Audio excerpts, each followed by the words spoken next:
Invocado repentinamente para outro mundo, uma pessoa com aparência animal o instruiu a segui-la. Mas o rapaz, ainda confuso, apenas se perguntava onde estava. Ele fala que estava no seu trabalho, quando de repente, no entanto, sem deixar ele sequer pensar direito, o mesmo é puxado do local que estava. A empregada fala que vai levá-lo para revelar suas habilidades. Mas isso tudo é muito repentino, pois ele era somente um comerciante. Entretanto, ela fala que aquele é outro mundo, o qual até ele pode ter uma habilidade única. Ele logo fica impressionado, pois aquele é mesmo um mundo diferente. A empregada então explica que o reino deles quase sucumbiu às ameaças do exército demoníaco, então começaram a invocar pessoas de outro mundo. Chegando no local que iriam saber suas habilidades, ele logo se assusta, pois as pessoas ali tinham olhares assustadores. Mas, ignorando isso, ele prossegue até o altar. A empregada explica que para aqueles que são invocados de outro mundo, são dado bênçãos de Deus que ninguém mais poderia obter. E assim que aparece a revelação de suas habilidades, todos se assustam. Ele não possuía habilidade alguma. Ele fala que já havia dito ser apenas um comerciante, mas, mesmo assim, aquilo não deveria ter acontecido. Os magos o chamam de verme, e mandam retorná-lo logo para seu mundo. No entanto, o portal já se fechou. Do outro lado, um outro invocado teve sucesso como um herói lendário, e seus status eram todos altíssimos. Ele olha para o protagonista, e sem demonstrar interesse, apenas se vira e vai embora. Todos o rodeiam, e deixam o Banasa sozinho. O rei chega, e declara aquele como o herói escolhido. Banasa só queria ir para casa, mas ninguém queria sequer falar com ele. Momentos depois, ele finalmente consegue falar com aquela que o instruiu inicialmente. Ele pergunta se ela lembra dele, e a mesma se choca, e pergunta por que ele ainda estava naquele mundo. Ele fala que é porque ninguém contou como faz para voltar. A empregada então revela que invocar um herói é difícil, mas, se o portal estivesse aberto, ele poderia voltar. No entanto, uma vez fechado, é praticamente impossível que o mesmo portal seja aberto, e ele volte para seu mundo original. Essa notícia foi um choque para o nosso protagonista. Ele não poderia voltar para casa. Depois de descobrir isso, ele foi conversar com o rei que pediu perdão por sua falha e mandou ele ficar na floresta de Delavasa, ao norte, porque ele ganhará uma permissão especial para permanecer nesse mundo. Então, ele pensava triste, que eles deveriam ter explicado melhor sobre esse mundo. O protagonista tentou chamar o homem da carroça, mas ele dizia que foi instruído a não falar. Como ele estava insistindo, o homem falava que não era dessa nação e também não conhece muita área. O protagonista perguntava se o rei fazia contratos de escravos, mas o homem besta falava rindo, pois ele também veio de outro mundo e certamente o pagamento para isso é muito baixo. No entanto, eles não são escravos. Banasa se desculpa por isso, e explica que no mundo que ele veio todas as espécies subhumanas estavam sendo controladas por um contrato de escravos. E agora ele entendeu que é mesmo um outro mundo. Depois mostra, no reino de Balma minutos antes da invocação. O protagonista agradecia o Sr. Kuro e conferia suas mercadorias. As pessoas em volta acham isso ruim porque aquele cara estava dando dinheiro a um sub-humano no meio da rua. O próprio Kuro dizia para ele que era parte da sociedade demoníaca, então ele não precisava do pagamento. O próprio protagonista tentava fazer alguma troca com ele já que se sentiria mal se não o pagasse. A mulher chegou dizendo a mesma coisa e pediu para ele aceitar o pagamento porque o chefe da caravana é muito persistente. E depois disso todos os sub-humanos gritavam que vão seguir felizes, porque no final, as pessoas desse mundo são hipócritas por discriminarem outra raça. A garota dizia que eles estavam apenas procurando lucro fácil, mas nessa hora a mão do Banasa começou a brilhar e ele foi invocado para o outro mundo. Daí voltamos ao presente. O homem dizia para ele que essa é a floresta de Lavasa. O Banasa agradecia essa longa viagem de 20 dias. Ele ainda dizia ao protagonista que havia um rumor que o exército do demônio foi rastreado nessa área, então era para ele tomar cuidado. Depois que o homem se foi, ele pensava que no caminho não havia sinal de cidades nem de pessoas e eles apenas deixaram um saco mágico como desculpa por tudo. Nesse mesmo tempo ele invocou a tela do sistema, pensando que não é diferente do seu mundo. Nos itens que vieram no saco mágico foram 100.000 moedas de ouro, uma casa, roupas, armas e ferramentas para a agricultura. Ele tirou uma espada de dentro pensando que parecia chique demais para lutar contra monstros. Na mesma hora, apareceu um slime selvagem. Ele pulou em cima do protagonista, que se defendeu usando a espada e conseguiu derrotar o monstro com sucesso. A espada mostrava sinais que estava quebrando, enquanto uma tela apareceu dizendo que ele subiu de nível. Seus status são os números do infinito, ou seja, ela é mais forte que aquele considerado o novo herói do mundo. E como ele não sabia o significado, pensava que era uma linguagem nativa. Nessa hora, ele tentou ativar as habilidades passivas. A tela dizia que ele possui magia de localização mágica, de teleporte forçado, e a magia de incentivo demoníaco. Agora ele também entendeu que o slime de antes foi atraído por causa desse saco. O problema também seria que as armas estão em péssimo estado. Então ele pensava que não vai viver por muito tempo. Depois disso, ele começou a procurar um lugar para sobreviver. Uma tela apareceu falando que essa floresta está contaminada com uma magia severa, sendo fatal para a raça humana. Outra tela do sistema apareceu perguntando se ele queria purificar o local. E como sua magia era compatível, ele tentou fazer isso, e na mesma hora toda a floresta passou por uma mudança. Depois mostrava no castelo do reino de Kriroad, alguém chegou falando que mesmo se ele for incapaz, isso é crueldade demais. O rei perguntava o que seria crueldade para a primeira princesa e, na verdade, eles estavam falando do protagonista que foi enviado para a floresta de Lavasa. Ela dizia novamente que lá havia rumores do exército demoníaco e mesmo assim o rei o mandou. Ele dizia, na sua cadeira, que seria caro lutar contra o exército com um herói falho como ele, mas nessa hora alguém chegou gritando ao rei porque trazia notícias. Foi detectada a magia sagrada de mais alto ranking, a purificação. Ele olhava feliz perguntando se foi o novo herói aquele que aparece uma vez a cada 100 anos. Mas ao contrário disso, o humano dizia que a magia não foi lançada pelo sul, ela foi invocada em uma floresta longe ao norte, onde o protagonista foi enviado. Então falava, a magia de purificação é magia de rank mais alto, capaz de mandar as partículas escuras embora e também pode destruir corpos de demônios. Mas para invocar uma magia dessas, todos os magos da nação são necessários. Na floresta de Lavasa, os monstros pediram socorro e mandaram avisar o mestre que o exército foi aniquilado. Enquanto isso, no lado oposto da floresta, Banasa percebeu que tudo ficou calmo. Mesmo surgindo uma grande luz, ele não sentiu nenhuma mudança. Ele abriu a tela, vendo que seu poder mágico diminuiu por ele ter usado a purificação, mas ao mesmo tempo ela recuperou muito rápido e o protagonista subiu até o nível 367. Então, o protagonista não entendia, ele não lutou e seu nível subiu, além de que o símbolo estranho não mudou. O que lembrava da empregada dizendo que a janela era uma magia intermediária. Então ele achava que o seu poder era muito fraco para ele não entender. Depois, ele olhava pensando que na outra janela dizia que a purificação estava concluída. Ele tentou usar também a magia de transformação física que fez o seu corpo se tornar o corpo de uma mulher. Corado, ele volta ao normal, e então mudando a sua aparência, porque mesmo se voltar à cidade, ninguém saberá quem é ele agora. Então, mostrava o castelo da cidade. Banasa acabou chegando de teleporte nela, e pensa que no seu mundo, apenas magos de rank alto poderiam usar isso, mas ele achava que nesse mundo seria algo comum a magia espartil. O protagonista até tentou usar ela para voltar no reino de Palma, mas como esperado não funcionou, não é possível voltar para o seu mundo. Ele estica os braços pensando que precisa conseguir dinheiro para viver nesse mundo, então, saiu olhando, porque talvez consiga algum trabalho. Uma tela apareceu na sua frente, falando que a Associação dos Aventureiros do Castelo estava à frente, e assim ele seguia pensando que esse mundo é mais conveniente do que parecia. Lá dentro estava a recepção dos aventureiros. A elfa dizia que o ranking deles são determinados pela performance, ou seja, se você aumentar o rank pode pegar missões melhores e com certeza ganhar mais dinheiro, mas você ainda pode pegar missões mesmo se não for membro da associação. Porém, o benefício que eles oferecem para aventureiros é o tratamento de feridas pelos magos, mesmo que a sua recompensa seja reduzida por causa disso. Banasa falou que vai entrar, e ela pediu o pagamento do registro. E como ele não tinha moeda de ouro, ele vai pagar com as moedas de prata. Ele entregava as moedas, pensando que uma moeda de ouro aqui equivale a 10 moedas de prata. A atendente dizia que as suas informações de registros estavam marcadas nesta placa e perguntava como deveria registrar o nome dele. O protagonista lembrava o que aconteceu no castelo e falou para ela pôr o seu nome como Fulio. Depois, ele revela que acabou usando o nome do seu antigo cachorro, até que na frente, alguém perguntava se podiam escoltar até a floresta de Delavasa. Mas todos os que escutaram a garotinha falaram que não tem interesse em uma viagem de 20 dias. O Banasa pensava que essa floresta que ela disse era a floresta que ele tinha antes, então ele chegou perto perguntando se a moça se importaria se ele levasse ela até lá. Ela dizia que a compensação não era muito e perguntava se ele poderia aceitar. O nosso protagonista dizia que já esteve lá antes e pode simplesmente teleportar os dois para lá com a magia, o que deixou todos da associação assustados. Alguns pensavam que esse jovem é forte, enquanto outros achavam que ele devia ter usado uma desculpa melhor, e nessa hora ele percebeu que a magia do teleporte não é algo tão simples nesse mundo. Uma mulher chegou apontando uma espada mandando ele se afastar da garota e perguntava se ele disse que poderia usar a magia mesmo, pois não parece que ele é um mago de alto nível, ou capaz de usar esse poder, e perguntava qual é a sua verdadeira intenção. As outras apareceram falando que ninguém aceitou o pedido, mas agora ele quer levá-la sem muito esforço, e perguntavam se ele está desejando o seu corpo ou fazendo tráfico de humanos. Todos olhavam assustados porque os cavaleiros da ordem que Kriroad estão atrás dele. O Banasa pensava que seria ruim se eles o reconhecessem, mas ele estava sem saída nessa situação, então ele perguntava por que não iriam todos juntos assim elas não ficavam preocupadas. Mas mesmo assim ela dizia que se ele fizer algum movimento estranho ela não vai o perdoar. Lá fora, eles se juntaram em um beco enquanto Banasa dizia para elas ficarem próximas a ele. E depois disso, o protagonista começou a invocar a magia espacial em direção à floresta de Delavasa. No momento seguinte, elas foram teleportadas e achavam isso surpreendente. Ele realmente poderia usar a magia do teleporte. A outra se desculpava com Banasa porque tinha duvidado dele de forma rude e pedia desculpas do fundo do seu coração. Ele falava que não precisava disso enquanto percebia algo estranho. A garota do outro lado se perguntava como todas as partículas demoníacas sumiram. Nessa hora, uma tela apareceu pro Banasa dizendo que é perigoso falar para alguém da raça demoníaca sobre a magia de purificação. E essa que estava na sua frente era uma Fang Wolf que usava magia de transformação humana. A mulher que estava atrás pediu desculpas ao Banasa e veio dizendo para a garota revelar a sua verdadeira identidade porque ela vir para essa floresta é algo bem suspeito. O Banasa, sem entender, perguntava se elas sabiam sobre a garota, mas na verdade o castelo recebeu um relato de que alguém suspeito estava recrutando pessoas para ir à floresta de Lavasa. Na mesma hora, a garota virou a cabeça, dizendo que ela é uma cavaleira do castelo e sorria perguntando o que fazer porque ela e a irmã mais nova de Fengaril, um dos líderes do Rei Demônio. Ela se transformou na sua forma de lobo, dizendo que eles vão se arrepender dessa decisão. As garotas que estavam com o Banasa começaram a tremer e cair de medo. O protagonista corria para ver se a Barirosa estava bem. Quando ele viu o que estava acontecendo, pensava que isso era algum tipo de intimidação. Mas a mulher fera estava vindo com a boca aberta na direção do Banasa. O protagonista ajudou a Barirosa a desviar, pensando que isso é perigoso. Não é possível ele escapar enquanto protege 4 pessoas. Nesse momento, ele lembrou de como usou o purificar e usou a habilidade de teleportar da mesma forma, mesmo que as garotas estivessem longe. Desse jeito, elas foram mandadas para a cidade, enquanto ele ficou frente a frente com a fera. Ela reclamava porque queria dar aquelas mulheres como comida e virava, perguntando por que ele é o único que permaneceu no local. Nesse momento, o Banasa abriu o seu sistema, pensando em usar alguma magia aleatória. Então ele invocou a magia de gravidade, deixando a fera sem poder se movimentar. O protagonista conseguia sentir que é bem difícil controlar uma magia como essa, mas outra tela aparece, dando a sugestão de uma magia de escravização, onde ele poderia dominar o alvo. Ele tentava outra magia, mas não funcionava, ele não poderia usar mais nenhuma outra. E mesmo assim, ele não queria usar a magia da escravização para não imitar os costumes do seu antigo mundo. O que o protagonista não esperava é que a fera falava que se rendia, ela não tem mais poder mágico para resistir à gravidade, então pedia para ele a matar. O Banasa falava sozinho que não queria matar porque ele não gosta de lutas. Nessa hora, ele tirou a magia, enquanto a fera se perguntava por que ele fez isso. Ela é uma guerreira demoníaca. O protagonista falava que não é um humano desse mundo, então não se importava se ela era humana ou demônio. Ela dizia que ele era alguém muito gentil e começou a mudar a sua forma para a de uma garota, o que deixou o Banasa corado de vergonha porque ela estava sem roupas. Ele emprestou o seu casaco, falando para ela se cobrir, porque ela não pode aparecer assim na frente de humanos, mesmo ela não entendendo nada do que aconteceu. Ela dizia que esse era o seu fim, por isso, a partir de agora ela promete não lutar com os humanos sem nenhuma razão e declara o nosso protagonista como seu marido, aquele com quem ela viverá a sua vida toda. Banasa ficou sem entender, perguntando o que ela tá falando sobre marido. Mas para eles, Fangwolves, há uma lei que deixa claro que você deve ter um marido se quiser experiência. Então, ela corria atrás, pedindo para ele deixar ela ficar ao seu lado e se isso não puder acontecer, a sua única opção seria morrer. E na mesma hora, o protagonista, desesperado para ela, dizendo que ela pode fazer o que quiser, então eles começaram a sua jornada, com o Banasa dizendo que primeiro eles vão conseguir algumas roupas. Mas na hora que ele olhava para frente, a Fenrir caiu no chão devido à exaustão mágica. Banasa pegou ela no colo, pensando em uma razão para eles estarem juntos. Depois, quando ela abriu os olhos, o protagonista tinha armado uma barraca e estava na fogueira olhando o sistema. Ela se lembrava do que aconteceu naquele momento, ela não conseguia sentir o seu corpo e ele foi o vencedor. A Fenrir saiu da barraca, chamando seu marido, que perguntava se ela estava bem, e sim, depois dele usar magia de cura, ela se recuperou enquanto dormia. Ele dizia, olhando pro fogo, que a partir de agora eles estarão juntos e pergunta se está tudo bem para ela ser a sua esposa. Ela perguntava sem entender, enquanto Banasa ficava corado de vergonha, mas no final, ela disse animada que seria a sua esposa, ela seria vista como uma mulher ao lado de seu forte marido. Banasa então falou para ela que não é um humano desse mundo, e desfaz a magia, porque ele estava sendo perseguido pelo castelo, então teve que mudar a sua aparência. Ele foi invocado como um herói desse mundo, mas foi desqualificado e não pode voltar para o seu mundo, ficando sozinho. Ele não sabe o que fazer nem para onde ir, e pergunta se ela vai o seguir mesmo assim, como a sua esposa. Ela pensava como pode isso com toda essa força que ele tem e dizia que não importa quem seja ou o que ele faça, essa é uma promessa de vida e ela quer viver-lhe para sempre com ele. Ele perguntava se ela tinha certeza, e a Fenrir o abraçou dizendo que sim. Então, mostrava na região norte próxima à floresta, havia cavaleiros caídos e os outros diziam que estavam cercados. Eles pediam para o bravo herói dar seus comandos, mas ele estava cansado, se perguntando por que está em um lugar como esse. Depois, na sala do trono do castelo, o rei perguntava ao herói como foram as coisas. De acordo com o relato dos cavaleiros, havia um demônio na floresta que fazia parte do exército. Eles enviaram 10.000 soldados para acabar com ele, porém, foram completamente massacrados por um simples monstro. O herói que estava ali deu um passo à frente, e falou que, independentemente disso, ele queria perguntar uma coisa. Ele queria saber dos soldados enviados para a batalha, o que eles são, porque no momento que os monstros surgiram, o exército estava completamente aniquilado. E mesmo salvando os fracos, eles nem agradeceram o herói. Ele saiu da sala, enquanto o rei perguntava como foi a atuação do herói no campo de batalha. O soldado falava que o herói liderou eles na retaguarda. Quando os monstros surgiram, ele deslocava para a parte mais recuada da formação. Ele sempre recuava quando havia perigo, ou seja, ele não tinha a coragem dos heróis lendários. O rei, decepcionado, falava que ele já foi aceito como um herói e espera que ele evolua o seu nível rapidamente. Depois, o herói estava bravo porque ele treinou bastante no último mês, mas os seus status não sobem nem um pouco, e se for assim, os humanos sempre serão mais fracos que os monstros. E se ele soubesse que a vida seria assim, ele tinha recusado o pedido de ser o herói desse povo. Depois, alguém chamava o nome do herói, ela dizia que esperar pacientemente também era um trabalho importante para uma empregada. Desse jeito, eles saíram andando porque é hora de curtir com a tesouraria do reino. Enquanto isso, na guilda dos aventureiros, a Fenrir estava impressionada porque a raça humana tem coisas interessantes. O protagonista pensava que, depois daquilo, decidiu ficar com a Fenrir e uma semana antes de voltar para a cidade, eles dedicaram um tempo para passear e depois acabaram na guilda para procurar trabalhos. O Banasa tinha um desses colares de aventureiros e a Fenrir ficou animada querendo um igual. Ele perguntava se isso a deixava feliz, mas ela dizia que na sua raça, antes de um casamento, os dois devem caçar uma presa e sugar uma parte de seus ossos, e essa seria a cerimônia de casamento. Depois, ela dizia para a mulher humana registrar o seu nome na guilda. Quando eles saíram, a Fenrir pedia desculpas porque quase falou o seu nome verdadeiro. Nessa hora, alguém gritava que havia uma missão de emergência. Uma horda de ursos selvagens foi avistada no norte da cidade. Então, ela solicitava a todos para ajudar na missão. O pessoal da guilda ficou discutindo sobre isso enquanto a Fenrir perguntava ao Banasa o que eles queriam dizer, mas isso devia ser sobre o exército que estava a caminho da floresta. Ela dizia que, se o exército foi liderado por aquele herói, o resultado é natural, porque ele pode ser forte para os humanos, mas ainda não é o suficiente para lutar contra demônios. O Banasa estava desistindo de ir, já que nem o herói conseguiu. A Fenrir dizia que se fosse o seu marido, aqueles ursos não teriam chances. No final, ela disse que se ela conseguir, é a prova de que o seu marido consegue, já que ele a derrotou na primeira vez. O protagonista falava que vai junto, pois não vai deixar sua esposa lutar sozinha. Ouvindo isso, ela ficou corada, adorando a ideia. Depois, eles estavam em uma loja. A Fenrir dizia que não precisa de armas, porque seus punhos são o suficiente. Mas na verdade, eles estão comprando, porque pode ser estranho eles irem caçar sem carregar alguma arma. Alguns homens falavam que há muitos tolos que acham poder lidar com um urso enlouquecido e falavam na presença do Banasa para ele não mijar nas calças quando ver o primeiro. A Fenrir estava brava, querendo bater naqueles homens, enquanto o protagonista pagava os itens. Rhys depois perguntava para o seu marido por que ele deixa eles fazerem isso, mas na verdade é porque eles ainda não têm feitos tão grandes como aventureiros. Então ele pega a mão da Fenrir, colocando um anel, porque no mundo de que ele veio, isso é algo parecido com a tradição da tribo dela, essa é a prova do casamento para os humanos. E como ela queria uma cerimônia, ele fez isso especialmente para ela. Fenrir, envergonhada, com as bochechas coradas, falava que isso é muito lindo. Depois, eles se teleportam para o ponto norte da floresta. Ela estava animada, dizendo que com esse anel derrotaria até o rei demônio, enquanto veio um pensamento na mente do Banasa: será que ele vai ter que comer os ossos da cerimônia? Mas logo à frente, eles escutaram um barulho. Os ursos estavam cercando os aventureiros, e eram as mulheres que o protagonista tinha salvo antes. A Fenrir olhava com ciúmes, falando para o seu marido deixar essas mulheres serem pegas pelos monstros. A Barirosa mandava o seu pessoal ir para trás, porque ela enfrentaria os monstros, já que todas elas estavam sem mana para atacar. No entanto, nessa hora o urso sofreu um ataque relâmpago. As garotas se perguntavam o que aconteceu, e a Fenrir chegou esmagando a cabeça dos ursos, e falava que seu marido era mesmo muito gentil. Quando elas viram o Banasa, ficaram animadas, porque estavam aliviadas maravilhadas que ele ficou bem mesmo depois de enfrentar aquele monstro. As outras falavam que foram salvas novamente, enquanto perguntavam quem era essa que estava com ele. O Banasa falava que ela era sua companheira de viagem. Ouvindo isso, a Fenrir ficou brava, porque ele não a apresentou como sua esposa. Mas nessa hora, outro urso apareceu. O protagonista gritava para ela ter cuidado. Ela virava com uma cara de brava, e o urso na mesma hora deitou no chão, pedindo carinho. O Banasa falava que ele estava tentando se render, e pergunta para Fenrir o que eles devem fazer com esse urso. Ela perguntava o que ele achava desse urso acompanhar eles nessa viagem como um subordinado, enquanto ele pensava que era como um animal de estimação. Ouvindo isso, as outras ficaram sem entender nada, mas a Fenrir dizia que esses ursos são fortes por terem espantado o exército do herói. Então eles usaram o controle comportamental no urso, porque com isso ele não vai ter um ataque de fúria, e mesmo assim, as garotas de trás estavam morrendo de medo. O Banasa abriu o seu sistema e transformou aquele enorme urso em um coelho com chifre, porque dessa forma eles podem levar o coelhinho junto na viagem. A Fenrir achava fofo e decidiram chamar ele de Saeba. As garotas pensavam que eles não apenas aniquilaram os ursos como ainda domaram um deles. Barirosa o chama e se apresenta de novo. Ela é uma nobre, a cavaleira Barirosa, e para reconstruir a sua casa ela se dedicou a ser uma cavaleira. A outra se apresentava como Blossom, ela se formou junto na academia de cavaleiros, a de baixo se chama Birelli e a última se chama Belano, a maga do grupo. Então elas se ajoelharam, perguntaram se o Banasa poderia liderar elas em uma futura batalha, pois o herói liderou uma força, e foi completamente destruído, e que, enfurecido, falou até que mesmo se o rei ir reunir guerreiros com força, ele não iria para a ofensiva. Ouvindo isso, o rei fez um discurso: todo e qualquer indivíduo deve se dedicar a aumentar a sua força até chegar no nível de um urso frenético. O problema é que uma besta desse nível é um inimigo que até grandes cavaleiros não podem derrotar, por isso elas pedem para que eles emprestem suas forças. Banasa falava que, mesmo elas pedindo, ele não tem força e nem habilidades para liderar alguém. Além disso, sua esposa não gosta da ideia de viajar com outras mulheres. Barirosa perguntava sem entender se o Banasa era casado, e ele fala que sim. Fenrir então disse que, como sua esposa, ela conhece ele bem e seu querido marido não abandona pessoas necessitadas. Então ele vai ser misericordioso e ajudar as cavaleiras. Banasa pensava que não era virtuoso a ponto de poder dar mais do que ele tem, mas mesmo assim ele não queria trair as expectativas da sua esposa. Então ele fala que aceitaria ser o instrutor das cavaleiras. Ele pensa que, nesse país, enquanto houver uma cidade eles podem fazer alguma coisa. Não, eles farão o melhor. Tudo isso para continuar vivendo nesse mundo. Depois, na fortaleza sul do castelo, chegaram as notícias que na guilda alguém caçou mais de 13 ursos frenéticos e ganhou uma grande recompensa. O herói agora pedia para trazer esse aventureiro, pois faria dele seu novo subordinado. Já no território demoníaco, no castelo do Lorde, a mulher dizia que o general Fengaril, que estava na floresta, teve sua força obliterada quando alguém aplicou magia de purificação. Então ela perguntou qual seria a ordem de seu mestre. E o Lorde Demônio, percebendo que essa pessoa pode ser uma ameaça, capturarem este indivíduo desconhecido. Agora, na floresta de Delavasa, a enviada pelo Lorde Demônio notou que não sente nenhum traço de magia. Nessa hora, até mesmo um pássaro chegou e sentou na sua cabeça. Agora ela percebe que o exército do general foi realmente exorcizado. Então ela pulava se perguntando quem seria essa pessoa. Depois estamos ao norte da floresta. Banasa dizia que quer avaliar a habilidade de todas, então elas teriam que lutar com o urso frenético que ele pegou. Quando a Barirosa começou a falar, o urso já jogou a sua espada longe e começou a correr atrás dela. As outras tentaram investir com suas melhores habilidades, mas nada funcionava e o urso ainda corria atrás delas. Enquanto Banasa pensava que isso era muito pior do que ele imaginava. Assim, decidem apenas voltar para casa. Essa casa foi abandonada devido aos ataques de ursos, então, Banasa comprou. Agora eles tinham um lugar confortável para ir. Ri se aproxima, e fala que já terminou de cozinhar. Ao chegar na cozinha, ela serve bifes frescos e crus. E orgulhosa, ela fala que cortou algumas fatias luxuosas para cada um deles. No entanto, Banasa logo informa que humanos não comem carne crua, e ela pergunta se deveria ir tostar. Mas, ele fala que está tudo bem, e que vai fazer isso, e ouvindo, as outras garotas se oferecem para ajudar. De longe, Riz resmunga que carne fresca é melhor servida crua, mas, preparando a comida, eles pareciam se divertir. Riz foi ver o que mais estava fazendo, e como só se vendia carne nas lojas, ele estava fazendo o que parecia ser arroz. Ele termina, e então serve as mesas. Ela acha a comida bonita, mas para ela, legumes são alimentos de animais fracos que não conseguem caçar. No entanto, assim que experimenta, ela acha delicioso, e se pergunta, como pode ter algo com um gosto tão complexo? Dias depois, eles trouxeram bem mais caça que antes, e enquanto esperavam a avaliação, Riz pergunta se ele se importaria se ela fosse dar uma volta na cidade. Ele pergunta se ela quer companhia, mas ela ela fala que é algo pessoal, então queria ir sozinha. A responsável pela avaliação então chega e chama Banasa para uma conversa particular. Antes de entrar, Banasa fala que vai esperar ali por ela. Assim, eles se separam por enquanto. Riz estava planejando aprender culinária. Agora, na tal conversa particular, Banasa é recompensado em dinheiro, e então, a gerente vai direto ao assunto, e informa que o rei deseja seu poder, que ela foi instruída a fazer o convite pessoalmente. Banasa fica confuso, e ela continua a explicar que nunca viram um grupo derrotar tantos ursos assim, já que eles são de rank A, e insistem para que ele ao menos considere. Ele logo percebe que ela está querendo fazer disso uma conversa rápida. Banasa confessa que se fosse deste mundo, ele certamente ajudaria. No entanto, ele se desculpa, e informa que não tem interesse algum em servir ao rei. Do lado de fora, Riz o recebe. Ao vê-la, ela estava toda machucada. Ele pergunta o que houve, e começa a curá-la. Ela não quer revelar que falhou em cozinhar, mas não desistiu e continuou. Ao decorrer de um mês, Banasa continuou treinando as garotas, e encantando seus itens. Um mês depois, o jardim deles já havia coberto todo o terreno. Banasa rapidamente nota que ela é mais dedicada ao campo do que à espada. Indo verificar a maga, ele pergunta como estava o anel que havia entregue a ela. O anel aumenta a mana, mas ele faz ela ter mal-estar. Ele pede para tentar usá-lo durante o dia, e remover caso não se sentisse bem. E então vai embora. Com o anel em mãos, ela ia o colocar no dedo que simbolizava o noivado, mas Riz aparece logo atrás dela e a pega no susto. Barirosa estava sendo atacado por um monstro, e pedia por ajuda do Banasa, mas Riz foi na frente, e acaba com o monstro. Depois, avisou para ela parar de fingir ser uma donzela em perigo. Além de que, de todas elas, Barirosa era a que menos precisava de ajuda, mas ela finge não saber do que Riz estava falando. De longe, Banasa acompanhava tudo, e pensava que, pelo menos, elas estão se dando melhor que no começo, mas que ainda assim, não parecem gostar de lutar. Notando que estava ficando tarde, ele chama o pessoal para irem para casa, e então Riz o chama, e pede para preparar o jantar de hoje. Ele não se importa, mas se pergunta se é uma boa ideia. No fim, Riz surpreendeu, e realmente cozinhou dessa vez. Banasa perguntou quando ela aprendeu. Ela revela que começou a fazer cursos de culinária, desde de que foram vender os ursos que derrotaram na última vez. E que, em vez de apenas ficar mais forte, ela prefere ter o prazer em aumentar o número das coisas que é capaz de fazer. E de longe, uma figura finalmente acha Fenris. Riz a chama para entrar, e a apresenta como o gato do inferno, o Limino. Ela era sua colega de trabalho. Banasa a recebe, e lhe dá chá com biscoitos. O Limino acha estranho um humano ter tal hospitalidade com um demônio, e se pergunta o que ele planeja. Riz nota a sua hostilidade para com seu marido, e pergunta se ela estava suspeitando dele. Mas ela fala que não é isso, e que vai comer sem problemas. O Limino agora lembra que assim que Riz a achou por ali, ela tinha uma intenção assassina poderosa. Mas se comparado à de quando estava no exército do rei demônio, parece até outra pessoa. E que, além disso, o cara que está com Riz sequer se preocupa por ter dois demônios ali. O Limino tenta usar sua confiante habilidade de avaliação, mas não consegue ver nada. Mas isso é estranho, pois nunca aconteceu antes. O Limino então fala que aquele lugar mudou, que antes, aquela floresta era infestada de monstros. E ouvindo isso, Banasa revela que está assim, pois ele usou magia de purificação sem querer, e o Limino cospe o chá que estava tomando, e pergunta se então foi ele quem fez isso. E pergunta também por que Riz estava com o homem que matou o seu irmão, junto de todo o seu exército. Banasa fica em choque, mas Riz manda o Limino ficar quieta. No entanto, fala que é verdade. Seu irmão foi morto por um poder devastador, mas que tem certeza que ele não teria rancor disso. Banasa pergunta se ela então sabia disso também. Riz explica que deduziu que sim, pois existem poucos humanos capazes de usar tal magia. Mas, antes de Banasa falar mais alguma coisa, Riz logo lembra que estão em guerra. Se ele lamentar por suas mortes, estaria apenas os desonrando. E que, além disso, a culpa é dele por ser tão fraco. Banasa ainda estava se sentindo mal, mas ela fala que isso não é algo para ele se preocupar. Assim, ele logo se acalma. O Limino nota sua rapidez para se acalmar, e pensa que faz sentido ele estar com a Riz. Mas, terminado ali, o Limino pede por uma luta amistosa contra Banasa. O plano dela é acabar com os dois, pois até Riz se juntou aos humanos. Mas, notando isso, Riz logo avisa que o Limino com certeza planejava matá-lo. O Limino fala que não é verdade, e as duas começam a discutir. Assistindo de longe, as garotas estavam assustadas, pois não sabiam que Riz era uma general do exército. No fim, Banasa concorda com o duelo, e fala que essa será uma batalha simples. Perde aquele que se rende, e então começam. O Limino começa assaltando, isso enquanto conjura uma magia de veneno mortal escondida por baixo dos dois. Banasa logo detecta sua conjuração, e dissipa sua magia. Furioso, ele fala que aceitou a batalha, e que é responsável se acabasse morto. Mas, ele não vai perdoá-la por envolver Riz nisso. Assim, ele paralisa seu corpo. Riz se aproxima dele, e Banasa fala que, por ver que era magia de veneno, e tinha ela como alvo, foi o bastante para o enfurecer. Ainda no chão, o Limino percebe. Aquele é um homem perigoso e, por isso, ela decide recuar. Dias depois, um soldado aparece em sua casa. E já sabendo do que se trata, Banasa recusa novamente o pedido do rei e os manda ir embora. Rhys fala que eles são muito persistentes e que já perdeu a conta de quantas vezes vieram no mês. No entanto, avisa que, mesmo ela sendo um demônio, estaria tudo bem se ele apenas aceitasse. Mas ele fala que, mesmo que ela não estivesse ali, ele teria sido chutado por não ser qualificado como herói. Além disso, o poder que ele tem agora não o permite cometer erros, logo, ele já está com as mãos cheias por proteger o meio de vida deles. Rhys completa e fala que, para os humanos que o rejeitaram, Banasa é uma perda enorme. De repente, o Limino surge nos céus montada em um dragão e com vários outros em volta. Ela agradece Banasa pela hospitalidade de antes e, para retribuir, ela trouxe um exército de dragões. Ela pergunta se ele finalmente vai render. No entanto, ele fica maravilhado, pois é a primeira vez que vê dragões. Rhys pergunta se não havia um deles no seu mundo, mas ele fala que eram muito raros. Sem paciência, o Limino manda o dragão disparar. Banasa nota o ataque e, rapidamente, invoca uma magia sagrada, a qual atinge todos os dragões em volta. O Limino, agora no chão, não conseguia acreditar que o dragão mais forte do esquadrão foi derrotado. Os poucos que restaram fugiram, e ela foi atrás. Uma das garotas se aproxima e fala que Banasa é mesmo muito forte e que queria ter acertado ao menos para conseguir um título. Banasa pergunta por que ela não tenta agora. Nisso, ela joga a enxada. Banasa manipula ela e aumenta a velocidade, dano e perfuração. Assim a enxada acerta em cheio um dos dragões. E como havia dito, ela ganhou mesmo um título. Do seu castelo, o Lorde Demônio assistia tudo. Um dos demônios fala que não é necessário o Lorde ir até Banasa e que ainda possui generais. Mas para isso, ele responde que não pode deixar seus subordinados terem uma morte insignificante. Nisso, o Lorde Demônio se transforma em algo mais humano e fala: se a violência não está resolvendo, então agora ele irá tentar a persuasão humana. De volta para o pessoal do Banasa, Blossom ainda não conseguia acreditar que conseguiu o título de matadora de dragões. E uma das garotas até tira sarro da Blossom por ela ter usado uma enxada neste feito. Barirosa então se retira e avisa que vai cumprir com sua cota de monstros do dia. Elas apreciam tamanha determinação dela, e então ficam determinadas também. E do lado de fora, Barirosa, que parecia não se importar com Blossom ter ganho um título, agora nos revela que também o queria. Pois o título Matador de Dragões é algo prestigiado a nível que permite qualquer um com ele ser um nobre. Com esse título ela conseguiria até tirar sua família da ruína. E para seu azar, Banasa, um homem tão poderoso, já é casado. Mas logo percebe que, mesmo não sendo sua mulher, ela ainda poderia contratar ele como cavaleiro mágico. No entanto, enquanto bolava um plano, ela avista um homem suspeito. Ele não parecia bem equipado, e estava espionando a casa deles. Barirosa se aproxima, e pergunta quem seria ele. Ela pergunta se ele seria algum conhecido de Banasa, ou de sua esposa, enquanto segurava sua espada. Notando sua hostilidade, o homem fala que é conhecido da esposa de Banasa, e resolveu fazer uma visita. E sabendo disso, Barirosa logo pergunta se ele é do exército demoníaco, e avisa que Rhys já cortou suas relações com eles. E completa, falando que dependendo de sua resposta, terá que matá-lo. O homem confessa que é sim um demônio, mas que só está ali de passagem. Com isso explicado, ela abaixa a espada, e pergunta se ele tem algum recado para deixar. Assim, ele fala que gostaria de tomar um chá enquanto conversa com Rhys e Banasa. Para terminar, fala que seu nome é Gozaru e se retira. Ainda no local, Barirosa apenas pensava que aquele era um nome muito esquisito, até que Banasa chegou a chamando. Ele pergunta se ela estava bem, e ela não entende nada. Rhys fala que aquela pessoa pelo menos deveria ter usado um nome falso melhor. E então Banasa explica que a barreira antidemônio emitiu um aviso, por isso veio às pressas. E fala que, a pessoa com quem Barirosa estava falando, tinha status de rei demônio. Ela pergunta se eles estão brincando, mas Rhys fala que ele deve ter vindo ali após o relato de Ulimino. E assim Barirosa cai na real, e percebe que apontou sua espada para o rei demônio. Já em seu castelo, Ulimino pergunta se ele conseguiu algo em sua visita. Ele fala que havia uma barreira poderosa no local, logo, não pode se aproximar. No entanto, ele obteve alguns resultados. Para ele, Barirosa tinha uma aparência elegante, e teve coragem de dar sua vida pelo seu mestre, e que, mesmo sendo só uma humana, ela era interessante. Dias depois, ele realmente foi visitá-los, e Rhys o recebeu com uma cara feia. Banasa pede para ela se acalmar, e o convida para entrar. Seguindo Banasa, ele acaba achando Barirosa em um dos quartos, e a mesma leva um susto. Sentados na sala, agora estavam Rhys, Banasa, Gozaru, e por algum motivo, Barirosa. Gozaru fala que um dos seus subordinados causou problemas, e Rhys pergunta se ele veio ali atrás de vingança. Gozaru fala que Rhys realmente não gosta de rodeios, e enquanto isso, Barirosa apenas queria fugir fugir dali. Dessa forma, ele vai direto ao ponto, e pergunta se Banasa não gostaria de se juntar ao exército demoníaco, e rapidamente é recusado. Gozaru pergunta se ele está mesmo recusando o pedido do próprio rei demônio, e também porque recusa o do reino. Banasa explica que, não é por ser humano, que vai ficar do lado da raça humana. E que, além disso, ele sequer sabe o motivo dessa guerra. Ele pergunta se ninguém o contou, e Riz fala que não há necessidade de falar, já que seu marido não tem desejo de guerra. Dessa forma, o rei demônio explica que a guerra entre humanos e demônios começou há 500 anos atrás, então ninguém deve saber a real razão por isso. Um dia, um forasteiro de outro mundo passou a desejar reinar toda a Terra. Esse ficou conhecido como o primeiro rei demônio. No entanto, naquele período, os demônios eram oprimidos pelos humanos. Dessa forma, apenas os demônios aceitaram aquela pessoa, e assim iniciou-se a guerra. Com uma guerra tão duradoura, o buraco feito ficou grande demais para ser-se por um fim nesse conflito. Ouvindo isso, Banasa pergunta se ele então estava pensando em parar com a guerra. Dessa forma, Gozaru fala que, após 12 mudanças de título de rei demônio, a sua forma de pensar mudou, e que não possui vontade de reinar neste mundo. Mas, ainda assim, ele é um dos reis demônios, e o poder que o exército humano possui ameaça o reino demoníaco, e não pode ignorar isso. Por isso, ele pede para Banasa não complicar as coisas, e se juntar ao exército demoníaco. Mas, decidido, Banasa fala que não deseja se aliar a nenhum dos lados. As garotas apenas observam de longe, e então o rei demônio ri, e fala que Banasa é mesmo um homem astuto. Riz fica perplexa ao ver ele rir, e Banasa fala que fica aliviado por ter entendido. Dito isso, ele fala que não pretende desistir, e que voltará em breve. A caminho da porta, ele agora pensa que, além de Banasa, Barirosa também não ficou pálida na presença de um rei demônio, e se retira achando aquilo muito interessante. No entanto, o que aconteceu foi que Barirosa estava desmaiada, e de olhos abertos. Semanas depois, o rei demônio estava indo novamente visitar Banasa, e o Limino fala que isso é perigoso. Mas ele apenas diz que, diferente dos outros reis, com Banasa ele pode dialogar. E fala que deixa o local sob seus cuidados. Deixada para trás, o Limino reflete que, desde que o rei demônio passou a visitar Banasa, os demônios estão achando que ele se aliou aos humanos. E se pergunta se, de fato, o que ele está fazendo é mesmo somente para tentar persuadi-lo. No caminho, Gozaru agora percebe que nunca imaginou que um humano o faria visitá-lo tantas vezes. E que, dessa vez, ele gostaria de falar com Barirosa, a qual sempre está ocupado quando ele o visita. Mas ele então percebe que um exército está a caminho da residência de Banasa. Barirosa e as outras garotas de seu grupo estavam apavoradas, e Riz pergunta se ele por acaso gostaria que ela fosse acabar com eles. E em frente de sua residência, estava o herói com um exército. O herói toma a frente, e fala que sabe que Banasa tem se comunicado com demônios, e lhe avisa para que se junte a ele, ou morra naquele local. Alguns dias antes disso tudo, no Castelo Real, avisam que um demônio frequentava com frequência a casa de um aventureiro, segundo o relatório dos seus espiões. E que até mesmo é visto o demônio voando em direção ao território demoníaco. O rei, temendo que o aventureiro qual eles estavam querendo como aliado, planeja se unir ao demônios, já ia mandar reunir o exército. Porém, é interrompido pela princesa, que avisa que ele estava sendo imprudente, e que deveria antes conversar com ele. Que como não há certeza se ele se aliou mesmo aos demônios, mandar os soldados até lá apenas iria piorar a opinião sobre o reino. Irritado, o rei manda a princesa se calar, e avisa que não se governa um reino com idealismo. Interrompendo-os, o herói fala para eles pararem de perder tempo ali, e que se ele não aceitar o chamado do rei pelo bem, então só tem que fazê-lo obedecer usando da ameaça. E assim voltamos para a situação atual, com o herói mandando Banasa virar seu subordinado. Achando isso um absurdo, Barirosa fala que o que ele está fazendo é opressão. Mas para isso, ele apenas fala que não só Banasa estava sob suspeita a se unir aos demônios, como todas ali presentes. Mas que, se unirem a ele, eles podem levar em consideração. Furiosa, Barirosa fala que o herói sempre fugia das batalhas perigosas e agora quer usar da força nesse momento.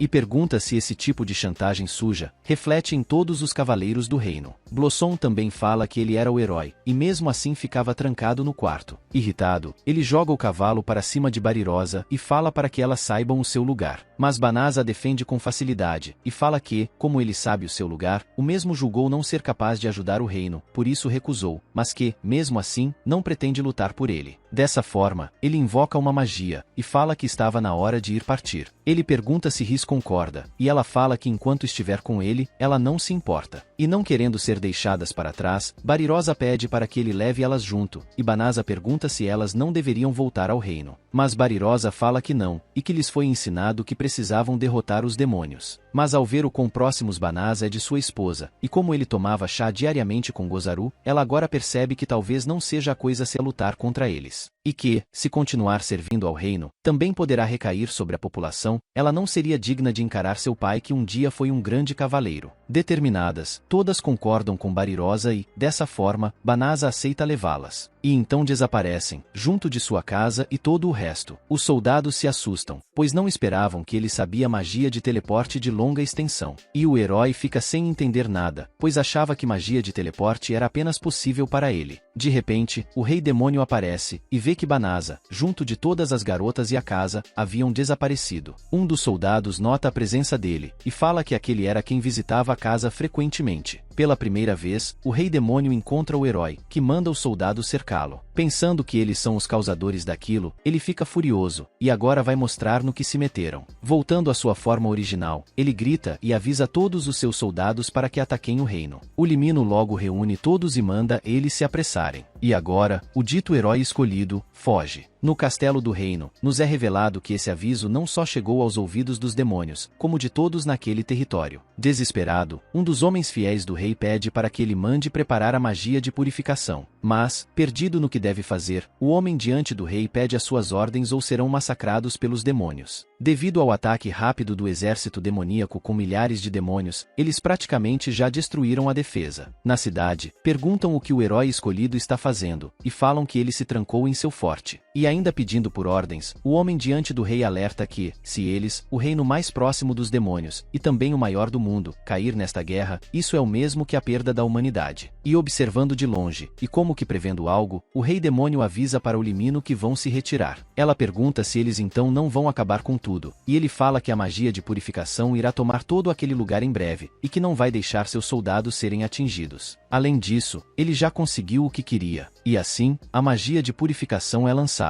Momentos depois, dentro do castelo do reino, alguns dos anciãos avisam que os demônios recuaram, e que não devem se aproximar até passar o efeito da magia, e a princesa se pergunta se estão mesmo seguros. Na sala do templo, todos os magos responsáveis pelo uso da magia de purificação ficaram inconscientes, e precisarão ao menos 2 a 3 meses para se recuperar. E o rei, que também era mago, ficou igual. Dessa forma, a princesa fala que, até ele acordar, ela irá assumir sua posição. E como sua primeira ordem, ela revoga o título do herói como protetor deste reino. O ancião sugere invocar outro herói, mas a princesa, agora, rainha, fala que eles não têm poder suficiente. E que, além disso, ela não concorda com eles enviando todos eles para o território demoníaco, mesmo sem chance de sucesso. Sabendo que dessa forma eles estão encurralados, ela fala para que eles chamem um profeta. E, no porão do castelo, o ex-herói reclamava por ter perdido seu título e dinheiro que possuía como herói, e sua serva perguntava o que ele faria. Ela fala que parece ainda não querer abrir mão de seu título, e ele fala que prefere morrer do que viver como uma pessoa comum, e ali ele procura um tal tesouro capaz de derrotar o rei demônio e recuperar sua vida como herói. E enquanto se pegava em frustração por não ter habilidades, mesmo sendo o tal herói escolhido, uma voz ecoa em sua cabeça. Ele se assusta, e a voz fala que, se for de sua vontade, ela pode ajudá-lo. E uma porta secreta se abre sozinha, e a voz fala que, se ele retirar a espada presa naquele lugar, o demônio selado irá garantir qualquer desejo. Ele vai até a sala secreta, e sua serva pergunta com quem ele tanto fala, pois ela não ouve nada. E notando sua distração, o demônio pergunta se ele já se arrependeu. Sua provocação funcionou, e ele logo retirou a espada. Uma ventania surge, e o demônio se apresenta como Ia, e fala que é aquele que reina sobre a luz e a escuridão. E então pergunta se ele é aquele que o libertou. Mesmo apavorado, o ex-herói fala que sim, foi ele que a libertou. E assim ela fala que, então vai lhe garantir 3 desejos, e pergunta se pode ser qualquer coisa. Se aproximando, ela afirma que sim, pode ser qualquer coisa. Dessa forma, ele faz seu primeiro desejo. Momentos antes, no Palácio Real, a princesa recebia a profeta, um indivíduo único que possui a habilidade de previsão. Ela mal consegue acreditar que a princesa do maior reino do mundo solicitou sua ajuda. Ela fala que a situação deve estar mesmo caótica, e a princesa fala que, para salvar este reino, ela espera contar com seu seu apoio. A profeta fala que esse é um pedido muito vago, e a princesa começa a explicar que, no momento, todos os magos estão incapacitados e de repente, uma gargantilha surge em seu pescoço. E a de todos ali presente, e a princesa logo percebe algo, e manda todos os cavaleiros e soldados para o porão do tesouro para capturarem o invasor. Notando a confusão de todos, ela explica que essa é a gargantilha da decapitação, uma ferramenta do demônio selado no porão que usa a cabeça dos sacrificados em troca de 3 desejos. O antigo rei do reino de Criroad usou disso para derrotar o rei demônio e, como resultado, metade da população do continente foi sacrificada. Após isso, todos os magos do reino batalharam juntos e selaram o demônio no porão do castelo. E, lembrando que ainda possuem tempo até o demônio cumprir os 3 desejos, ela chama pela profeta, e pede que a guie na busca de como podem contornar esta situação. Dessa forma a profeta começa a manifestar sua magia, e fala que ela deve procurar o verdadeiro herói, e que ele está rumo ao oeste. As pessoas começam a se desesperar e falar para reunir soldados para procurarem nas cidades, mas a princesa fala que não devem fazer isso, pois os soldados precisam continuar protegendo o território. E completa, falando que ela é quem irá pessoalmente encontrá-lo. E nas cidades das trocas, ao oeste, estava Banasa negociando seus artefatos. O homem fala que aquilo são coisas raras demais, e pergunta se ele seria aquele que também vendeu uma grande quantidade de carne de dragão. Banasa, procurando manter segredo, fala que apenas deu sorte de conseguir carne pelo caminho, e fala que esses materiais são de boa qualidade. O homem fala que vai comprar pelo preço que propor e, em troca, ele quer ser priorizado nessas compras. Banasa concorda, mas fala que vai somente priorizar a venda de armas e armaduras para ele, e que gostaria de saber onde pode achar ninho de monstros por ali. Ele explica que se mudou faz pouco tempo, mas como confia no mercador, ele pede por essa ajuda. Mesmo reclamando que queria o serviço exclusivo, o homem concorda em ajudar. Do lado de fora, Barirosa está admirada por Banasa ser bom em tudo, e se gabando de seu marido, Rhys fala que ele era um mercador antes, e que deve ter sido um dos melhores de sua terra. No calor do momento, Barirosa quase deixa escapar que sentia inveja de Rhys ter um marido assim, mas logo se explica e fala que apenas pensou que seria ótimo ter alguém como ele interessado por ela. Nesse caso, Rhys fala que ela já tem um homem assim, e lembra ela sobre o Gozaru. Momentos depois, Banasa termina sua conversa, e vê que Barirosa estava encolhida no canto. Ele vai até ela e agradece por ter indicado aquela loja. Rhys logo agarra seu braço e fala que ele parecia super à vontade negociando. Ele concorda, e explica que fazer esse tipo de coisa é o melhor para ele, e como consegue criar ferramentas mágicas, eles até podem viver disso. Rhys fala que é divertido o ver trabalhar, mas queria que ele a levasse em um encontro. Feliz, ele fala que com certeza vai levá-la. De repente, Banasa recebe um alerta de que um demônio se aproximava, e logo atrás dele, Ia aparece e pergunta se ele seria o Furio, nome o qual ele passou a usar como aventureiro. E como primeiro desejo do ex-herói, ele pediu para que ela matasse o aventureiro chamado Furio. Dessa forma, ela fala que agora irá executar o desejo. O sistema logo detecta a sua hostilidade e iria criar uma barreira automática. No entanto, não sabendo disso, Rhys entra na frente, e antes de cair, ela o manda fugir. O corte atravessou seus braços e perfurou seu peito. E notando que errou o alvo, Ia começa a atacar com diversas outras magias, as quais são defendidas automaticamente. Naquele momento, Banasa apenas se preocupava com Rhys. Ia, notando que aquela barreira bloqueia todos os ataques normais, começa a invocar algo mais destrutivo. Barirosa apenas pede para que ele se controle, e use magia de cura o mais rápido possível. Ele usou diversas vezes, mas o ferimento atual era inalcançável para as propriedades da magia de cura. Mas, não se importando nem um pouco, a demônio Ia continuava a atacar, e agora percebe que nem a vida de todos presentes no castelo vão servir nesse desejo, pois Banasa continuava sem arranhões, mesmo após magia de Gênesis, a qual nenhum humano pode usar. Mas naquele momento, ele adquiriu essa magia. Banasa agora lembrava que antes de vir para esse mundo, ele era fraco, mas conseguia ajudar aqueles que conhecia, mas, somente esses. Com o tempo, ele estava acostumado a dar ordens. E foi quando o invocaram para o reino de Criroad, onde conheceu Rhys, a garota que colocou sua vida em risco por perder uma única vez. Ele não podia simplesmente deixá-la sozinha. Dessa forma, ele tentou criar um relacionamento em que a natureza de subordinação não fosse predominante, e a pediu para ser sua esposa. Inesperadamente, ela ficou feliz com a sugestão, e o admirava como alguém gentil. Mas que foi por sua culpa que ela acabou estando sozinha, e por isso ele tem que cuidar dela. A função que obteve neste mundo desconhecido era protegê-la. Mas ali estava ela, em seus braços perdendo sua vida. Banasa estava desesperado, pois mesmo podendo usar vários tipos de magia, mesmo assim, ele nem ao menos conseguia salvá-la. De repente, naquele instante, ele adquiriu a magia de luz e trevas, Gênesis, foi adquirida, e começou a rebobinar o tempo. E ainda falava, e chegando perto o suficiente, Banasa lhe deu um soco em cheio no seu rosto, que a fez ser jogada longe. Ela logo se levantou, e ainda não entendendo com quem se meteu, ela ainda perguntava como ele ousava desafiar. Mas Banasa não queria saber de mais nada, e com o pé pressionando seu ombro contra a parede, ele a manda calar a boca de uma vez. Ia tenta usar outra magia, mas Banasa quebra sua invocação, e a segura pela cabeça. Ia não estava entendendo nada, e analisando seus status, ela finalmente notou que aquele humano possuía o potencial de habilidade infinita. E quando ia o questionar sobre, Banasa acerta agora em cheio um soco em seu estômago. E fala que ela teve a audácia de ferir sua esposa. E com uma mão em seu pescoço e outra em sua barriga, ele pergunta quanto terá que puni-la para ficar completamente satisfeito. E agora pedia por perdão, mas era tarde demais. Barirosa estava cuidando de Riz, a qual repentinamente acordou, e estava sem ferimento algum. Barirosa mostra a Banasa, que ainda estava massacrando Ia, e Riz estava encantada por ver esse lado bruto dele. Assistindo aquele massacre, ela lembra que ele sempre falou que não gosta de lutar, e pelo seu bem, está disposto a se transformar naquilo. Ela acha que ele deveria sim demonstrar sua força com mais frequência, assim as pessoas irão apenas se render a ele, mas aquilo estava errado. Notando isso, ela corre até ele, e o agarra. Ele percebe que é a Riz, e ela pede desculpas por interromper suas ações. Ele pergunta sobre seus ferimentos, e ela continua, e fala que estava honrada por ele ser capaz de demonstrar tanta fúria só pelo seu bem, mas que, por algum motivo, ela chorava em assistir aquilo, pois doía saber que era a causa dele estar abandonando aquilo que ele era por natureza. Ele finalmente volta a si, e percebe que aquela, a qual achou que havia perdido para sempre, estava bem. Sem conter suas emoções, eles se abraçam com força. E em uma floresta ali das redondezas, estavam agora a princesa e alguns magos, pois ela teve que pedir para eles usarem magia de teleporte. Ela os agradece e pede para o guarda priorizar a recuperação dos magos. E enquanto se preparava para ir procurar o verdadeiro herói, a gargantilha de seu pescoço desaparece, e assim como a de todos ali. Ela se pergunta se por acaso o demônio falhou ou se foi derrotado, mesmo não conseguindo confiar nessa segunda opção. E no porão do Palácio Real, os guardas pediam para o ex-herói abrir a porta, pois sabiam que ele estava ali. Eles estavam encurralados, e não sabiam como foram descobertos tão rápido.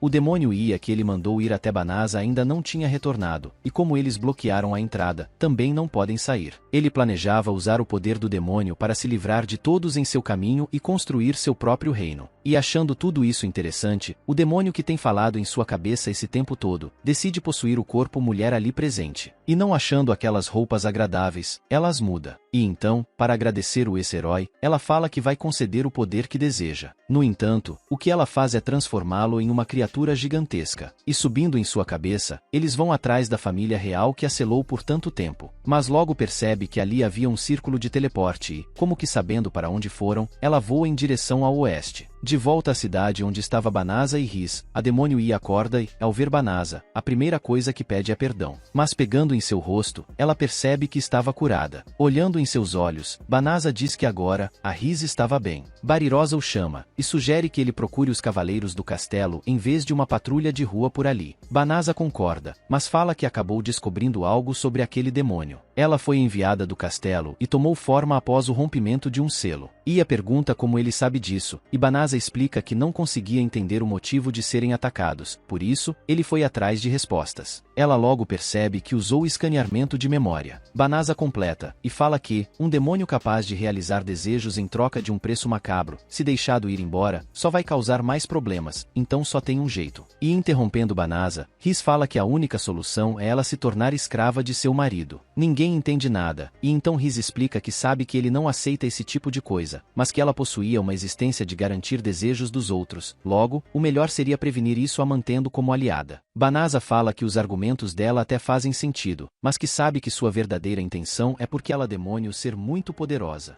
Entretanto, Riz fala que não é só isso, e que eles também precisam fortalecer seu grupo. Banasa fala que também havia pensado nisso, mas, está mesmo tudo bem para Riz ter alguém que lhe causou dor, no grupo? Ela demonstra o seu desconforto, mas respira fundo, e fala que está bem frustrada com isso, mas por ser derrotada, ela só pode culpar a si mesma por ser fraca. Notando que não tem mais o que fazer, Banasa concorda Criroda, olha para Ia, estende sua mão, e fala que, se ela jurar não tirar mais vidas, então deve pegar sua mão. Assim ele reconsiderará suas ações anteriores. Ela pensa um pouco, e pergunta se ele está pedindo para ela escolher. Ele fala que sim, pois dessa forma evita que isso seja contado como um desejo. Por isso, a escolha é dela. Olhando para ele de agora, ela nota que parece uma pessoa completamente diferente de antes, e se pergunta se ele não desejava mais exterminá-la. Para ela, os humanos eram seres incapazes de abrir mão de seus objetivos e vontades, e havia aceitado isso. E achando tudo isso fascinante, ela se levanta, aperta sua mão e fala que, ao grande ser poderoso e inigualável em frente, que detém o poder total neste mundo, ela deseja ser testemunha de toda a sua glória e conquista. Dessa forma, ela se apresenta como Ia, governante da luz e das trevas, e de agora em diante seu corpo e alma estarão sob seu dispor. Dito isso, Banasa pede para que ela leve a sua cura como retribuição pelo que fez com ela anteriormente. Ela agradece sua gentileza, e notando algo se aproximando, ela os defende e pede para aniquilar os intrusos que ousam interromper a sua paz. De repente, a lança jogada neles se transforma em vários cavaleiros. Ri se pergunta se eles vieram ali atrás de seu marido. E surgindo dos céus, um monstro pousa nos telhados das casas próximas. Ia logo explica que aquilo não é um monstro, e sim um humano. E a mulher em seu ombro foi quem o transformou naquilo. Aquela é a grande maga das trevas, da Marinace, e foi alguém que serviu ao reino, mas que acabou estudando uma magia em decadência. Ela foi executada pelo herói da época, mas como sua alma ainda existia, foi selada com uma espada gravada junto de Ia. Ela fala que após o rompimento de seu selo, o dela deve ter enfraquecido.